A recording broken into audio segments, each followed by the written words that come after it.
What's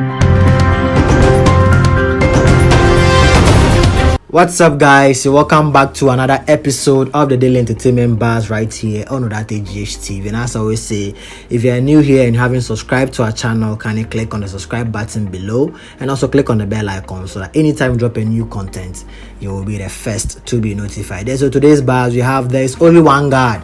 So many kings and dons. Stonebwoy Jabs Shatta Wale for claiming to own the one trend. Yeah, so Stonebwoy has rebutted Shatta Wale's claim that he started what is now called the one trend by calling himself One Don and releasing a song with that title. Yeah, so following the release of Stonebwoy's One God song, fans from the Beam Nation and SM camps went into a banter over whose song was better. Shatta's militant fan base claimed that their artist Shatta Wale's One Don song trumps Stonebwoy's recent release. Shatta, in a number of posts on social media, has called all other artists using a bio name similar to his photocopies. His post seemed a direct jab at Stonebwoy since he also goes by the nickname One God. Some have argued, however, that Stonebwoy took up the name before his compatriot Shatta Wale began calling himself One Don. The Beam Nation president has also thrown subliminal shots at Shatta Wale, claiming that he set the trend first. Yeah, so Stonebwoy took to his Snap account and he actually wrote, "There is only one God, so many kings and so many dons." Example, Don Bote.